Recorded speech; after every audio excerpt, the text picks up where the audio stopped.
Hello friends, welcome to my channel. आज के इस वीडियो में हम 1996 के क्वेश्चंस देखेंगे। इसके पहले वाले वीडियो में हमने 12 क्वेश्चन देखे थे जो 1995 के थे। तो चलिए क्वेश्चन शुरू करते हैं। पहला हमारा है, निम्नलिखित में से कौन सा 19वीं सदी के उत्तरार्ध में लिखा हुआ महत्वपूर्ण ऐतिहासिक उपन्यास है। इसका आंसर होगा दुर्गेश नंदिनी। इसके बारे में थोड़ा और हम डिटेल से जानेंगे। दुर्गेश नंदिनी जो है वो उड़ीसा की पृष्ठभूमि पर लिखी गई है और जिसे लिखा था बंकिम चंद्र चटर्जी ने। नेक्स्ट क्वेश्चन देखते हैं। भारतीय शिक्षा के निम्नलिखित युगांतकारी चरणों पर ध्यान दीजिए। हिंदू कॉलेज, कलकत्ता विश्वविद्यालय, एडम की रिपोर्ट एंड वुड का डिस्पैच। इसको एक क्रम में सजाना है, तो चलिए सजाते हैं। तो इसमें सबसे पहला आंसर होगा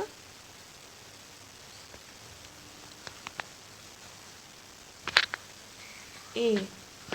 इसे हिंदू कॉलेज की स्थापना जो हुई थी वो 1817 में हुई थी, जिसे स्थापित किया था राजा राम मोहन राय एवं डेविड हेयर ने। और कलकत्ता विश्वविद्यालय की स्थापना 1858 में हुआ था। उसके बाद है एडम्स की रिपोर्ट। एडम्स की रिपोर्ट आई थी आपको 1835 में, शिक्षा पे दी गई रिपोर्ट थी।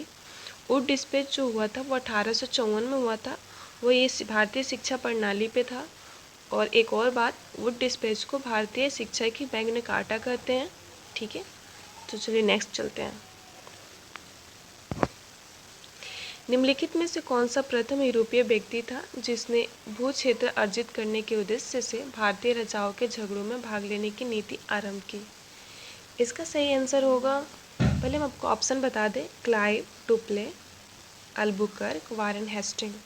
इसका आंसर होगा डुप्ले। डुप्ले एक फ्रांसीसी था और ये पहला यूरोपीय था जिन्होंने भारतीय राजाओं के झगड़ों में भाग लेने की नीति की शुरुआत की।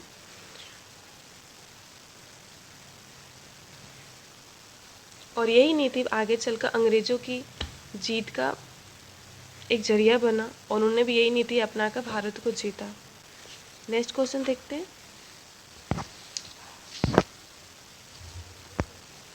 ये एक स्टेटमेंट है, स्टेटमेंट नहीं, एक पैराग्राफ है जिसमें बताना है कि ये किसके बारे में बताई गई है। तो ये चीज़ें इसमें ये लिखा है, उसका प्रधान संबल था सामाजिक और धार्मिक सुधार। उसने सामाजिक बुराइयों के निराकरण के लिए विधान निर्माण का सहारा लिया और बाल विवाह, पर्दा प्रथा के उन्मूलन के लिए अविराम परिश्रम किया। सामाजिक समस्याओं पर राष्ट्रीय स्तर पर विचार विमर्श को प्रोत्साहित करने हेतु उसने राष्ट्रीय सामाजिक सम्मेलन का उद्घाटन किया, जिसके अधिवेशन बहुत वर्षों तक भारतीय राष्ट्रीय कांग्रेस के साथ होते हुए रहे। इस उदाहरण में संकेतित व्यक्ति है। ये चीज़ किसके बारे में लिखी गई है, तो इसका सही आंसर होगा आपको सी, महादेव गोविंद रनाडे। ये गोविंद रनाडे के बारे में बताई गई है। चलिए नेक्स्ट क्वेश्चन देखते हैं। मैं आपको थोड़ा सा और बता दूं, जो महादेव गोविंद रनाडे थे उनके बारे में थोड़ा सा बताती हूँ मैं। ये महाराष्ट्र के महान समाज सुधारक थे। इन्होंने तत्कालीन सामाजिक बुराइयों जैसे बाल विवाह, पर्दा प्रथा, बहु विवाह, जाति प्रथा का घोर विरोध किया। इन्होंने स्त्री शिक्षा एवं विधवा शिक्षा को प्रोत्साहित भी किया। सामाजिक बुराई को समाप्त करने के लिए इन्होंने भारतीय राष्ट्रीय सामाजिक सम्मेलन की शुरुआत की। 1884 में शिक्षा के प्रसार के लिए इन्होंने पुणे में दक्कन एजुकेशन सोसाइटी की भी स्थापना की। 1891 में इन्होंने विधवाओं के पुनर्विवाह के लिए विडो रीमैरेज एसोसिएशन की स्थापना की। और साथ ही एक और पॉइंट है, इन्हें महाराष्ट्र का सुकारांत कहा जाता है। तो चलते हैं नेक्स्ट क्वेश्चन पे। निम्नलिखित में से कौन सी नदी 3 बार 2 धाराओं में विभक्त हो जाती है और कुछ मील आगे चलकर पुनः मिल जाती है और इस प्रकार श्रीरंगपट्टनम, शिव समुद्रम और श्रीरंगम में द्वीपों का निर्माण करती है। इसका सही आंसर होगा कावेरी नदी। कावेरी नदी के बारे में मैं थोड़ा सा बताऊं। कावेरी नदी जो है श्रीरंगपट्टनम, शिव समुद्र और श्रीरंगम द्वीपों का निर्माण करती है। और ये कहाँ से निकलती है? ये कर्नाटक के दुर्ग जिले में ब्रह्मगिरी पहाड़ियों से निकलती है तथा तमिलनाडु में तिरुचिरापल्ली के निकट बंगाल के खाड़ी में मिल जाती है। नेक्स्ट, भारत की स्वतंत्रता प्राप्ति के बाद निम्नलिखित में से किसने सुझाव दिया था कि भारतीय राष्ट्रीय कांग्रेस को समाप्त कर दिया जाए? इसका सही आंसर है, पहले हम ऑप्शन बता रहे हैं, राजगोपालाचारी, आचार्य कृपलानी, महात्मा गांधी, जयप्रकाश नारायण। इसका सही आंसर है महात्मा गांधी। महात्मा गांधी ने कहा था आज़ादी के बाद जो राष्ट्रीय कांग्रेस है उसे समाप्त कर देना चाहिए। नेक्स्ट क्वेश्चन,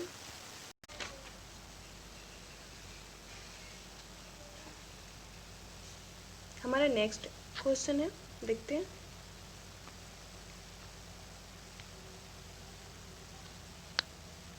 दिए कथनों पर विचार कीजिए। असहयोग आंदोलन के फलस्वरूप, ये क्वेश्चन असहयोग आंदोलन के बारे में है। इसमें 4 स्टेटमेंट है, जिसमें से कौन सा सही है इन 4 स्टेटमेंट्स में से असहयोग आंदोलन के बारे में। तो पहला है कांग्रेस सर्वप्रथम जन आंदोलन बनी, हिंदू मुस्लिम एकता में वृद्धि हुई, जनता के मन में ब्रिटिश शक्ति का भय हट गया, ब्रिटेन की सरकार भारतीयों को राजनीतिक रियायतें देने को तैयार हो गई। इसका सही आंसर है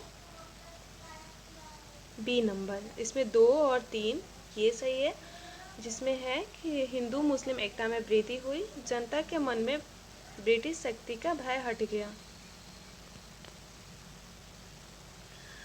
और थोड़ा सा मैं आपको असहयोग आंदोलन के बारे में बताती हूँ। ये खिलाफत और असहयोग आंदोलन जो था 1920 में प्रारंभ हुआ था। इसमें भारी संख्या में आम हिंदू एवं मुस्लिम शामिल हुए थे। आंदोलन के साथ साथ चलते रहे दोनों, और इसमें आम जनमानस ने अहिंसा एवं असहयोग के मार्ग को चुना। इस आंदोलन ने आम जनता के मन में ब्रिटिश शक्ति के भय को काफ़ी कम कर दिया। हमारा नेक्स्ट क्वेश्चन है, ये मैच करना है हमारा, जो है 1883 में क्या हुआ था, 1906 में क्या हुआ था, 1927 में क्या हुआ था, 1932 में क्या हुआ था। तो हमारे पास 4 ऑप्शन है। इसका सही आंसर है सी नंबर, सी ऑप्शन सही है, जिसमें है 1883 में जो हुआ था वो कलकत्ता में राष्ट्रीय सम्मेलन का प्रथम अधिवेशन हुआ था। 1906 में ढाका में मुस्लिम लीग की स्थापना हुई थी। 1927 में अखिल भारतीय देशी राज्य प्रजा परिषद की स्थापना हुई थी। 1932 में व्हाइट हॉल में सांप्रदायिक पंचायत की घोषणा हुई थी। नेक्स्ट क्वेश्चन, ये भी मैच करना हमारा, अभिनव भारत समाज से कौन जुड़े हुए हैं, अनुशीलन समिति से कौन, गद्दार पार्टी से कौन, स्वराज पार्टी से कौन। इसका सही आंसर है हमारा डी ऑप्शन है, इसमें सही है। इसमें ये है अभिनव भारत समाज से जुड़े हुए हैं बी.डी. सावरकर, अनुशीलन समिति से है श्री अरविंद घोष गदर पार्टी से है लाला हरदयाल, और स्वराज पार्टी से है C.R. दास। नेक्स्ट क्वेश्चन सुनते हैं। थोड़ा सा मैं आपको और बता दूं, जो अभिनव भारत समाज हुआ था उसकी स्थापना 1904 में हुआ था। अनुशीलन समिति की स्थापना 1906 में, गद्दार party 1913 and Swaraj party 1923। Next question चलते हैं। कैबिनेट मिशन योजना के विषय में निम्नलिखित में से कौन सा विकल्प सही नहीं है। इसमें ये पूछ रहा है कि कौन सही नहीं है। इसका सही आंसर है कैबिनेट मिशन में पाकिस्तान की स्वीकृति को नकार दी गई थी, तो ये हमारा सही आंसर है। और इसमें इसलिए नकारा गया था क्योंकि कैबिनेट मिशन के प्रस्ताव में एक अलग स्वतंत्र पाकिस्तान की मांग को खारिज किया गया था। ऐसा इसलिए क्योंकि उत्तर पश्चिमी सीमा क्षेत्र में 38% गैर मुस्लिम तथा उत्तर पूर्व में 48% गैर मुस्लिम लोग रहते थे। हमारा नेक्स्ट क्वेश्चन है, जवाहरलाल नेहरू के विषय में निम्नलिखित कथन में पे ध्यान दीजिए। और ये तीन बातें लिखी गई है नेहरू के बारे में, और ये तीनों बताना है कि कौन कौन सही है उनके बारे में। क्या वो 1947 में कांग्रेस दल के अध्यक्ष थे। उन्होंने संविधान सभा की अध्यक्षता की। भारत की स्वतंत्रता से पूर्व उन्होंने संयुक्त प्रांत में प्रथम कांग्रेस मंत्रिमंडल बनाया था। इसका सही आंसर है इसमें से कोई नहीं, क्योंकि ये तीनों ऑप्शन उनके बारे में गलत है। 1947 में जो कांग्रेस दल के अध्यक्ष थे उनका नाम था जेपी कृपलानी। 1947 में संविधान सभा की अध्यक्षता राजेंद्र प्रसाद ने किया था और संयुक्त प्रांत में प्रथम कांग्रेस मंत्रिमंडल जीबी पंत के नेतृत्व में भारत की स्वतंत्रता से पूर्व निर्मित हुआ था। नेक्स्ट क्वेश्चन चलते हैं, ये भी मैच करना है। सुरेंद्र नाथ बनर्जी ने इसमें से कौन से लिखा हुआ था? एम.के. गांधी का इसमें से कौन है? सुभाष चंद्र बोस का कौन है? लाला लाजपत राय का कौन है? इसका सही आंसर है सी ऑप्शन, इसका सही है ये वाला। और इसमें मैं बता दूं, सुरेंद्र नाथ बनर्जी ने लिखा था a nation in making, MK. Gandhi ने लिखा था हिंद स्वराज, सुभाष चंद्र बोस ने लिखा था the Indian struggle and Lala Lajpat Rai ने लिखा था ऑटोबायोग्राफिक्स राइटिंग्स। हमारा नेक्स्ट क्वेश्चन है, निम्नलिखित में से कौन कांग्रेस समाजवादी दल का प्रमुख नेता था? ऑप्शन है एम.एन. रॉय, पट्टम तालु पिल्ले, गणेश शंकर विद्यार्थी, आचार्य नरेंद्र देव। इसका सही आंसर है आचार्य नरेंद्र देव। और इसके बारे में थोड़ा बताऊं, कांग्रेस समाजवादी पार्टी के बारे में, तो यह 1934 में जयप्रकाश नारायण, आचार्य नरेंद्र देव, बसावन सिंह तथा योगेंद्र शुक्ल द्वारा कांग्रेस समाजवादी पार्टी की स्थापना की गई थी।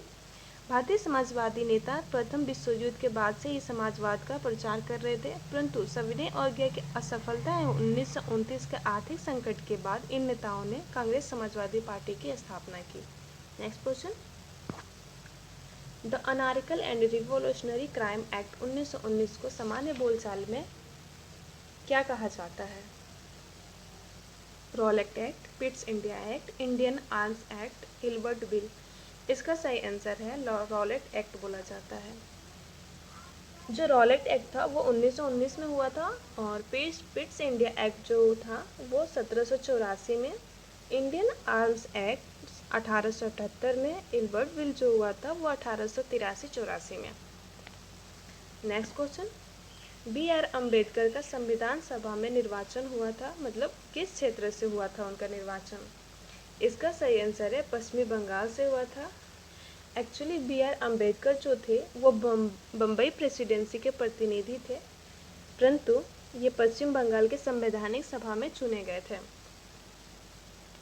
नेक्स्ट क्वेश्चन, निम्नलिखित में से कौन दादा भाई नौरोजी के उत्सारण सिद्धांत यानी ड्रेन थ्योरी में विश्वास नहीं करता था? इसका ऑप्शन है Bal Gangadhar Tilak, R.C. Dutt, M.G. Ranade, sir Syed Ahmad Khan. इसका सही आंसर है सर सैयद अहमद खां। जो ड्रेन थ्योरी का प्रतिपादन दादा भाई नौरोजी ने किया था, ये सिद्धांत उन्होंने on property on British rule in India में लिखा हुआ था। नेक्स्ट चलते हैं, इसमें कथन और कारण दिया हुआ है, बताना ये कथन और कारण में कौन सही है। कथन है स्वतंत्र भारत में ब्रिटेन की प्रभुता बनी रही। उसका कारण है स्वतंत्र भारत के अंतिम गवर्नर जनरल की नियुक्ति ब्रिटेन के प्रभुत्व संपन्न शासन ने की। इसका सही आंसर है डी, ए गलत है और आर सही, यानी कथन गलत है और कारण सही है। क्योंकि स्वतंत्रता के बाद भारत की ब्रिटिश प्रभुत्व समाप्त हो गई और भारत एक प्रभुत्व संपन्न देश बन गया। भारत के अंतिम गवर्नर जनरल की नियुक्ति ब्रिटेन के प्रभुत्व संपन्न शासन ने ही की थी। नेक्स्ट क्वेश्चन, भारत के लिए संविधान की रचना हेतु संविधान सभा का विचार निम्नलिखित में से सर्वप्रथम किसने प्रस्तुत किया? स्वराज पार्टी ने, कांग्रेस पार्टी ने, मुस्लिम लीग ने, सर्वदल सम्मेलन ने। तो इसका सही आंसर है स्वराज पार्टी ने किया था, जो 1934 में किया था। और देखा जाए तो स्वराज पार्टी की स्थापना 1923 में हुआ था, जिसमें मोतीलाल नेहरू एवं चित्तरंजन दास ने इलाहाबाद में की थी। स्वराज पार्टी वालों को परिवर्तन समर्थन यानी प्रो चेंजर तथा जो स्वराज पार्टी के विरोधी थे उनको नो चेंजर कहा गया। नेक्स्ट क्वेश्चन सुनते हैं, सन 1922 में साराबंदी यानी कोई कर नहीं अभियान का नेतृत्व किसने किया था?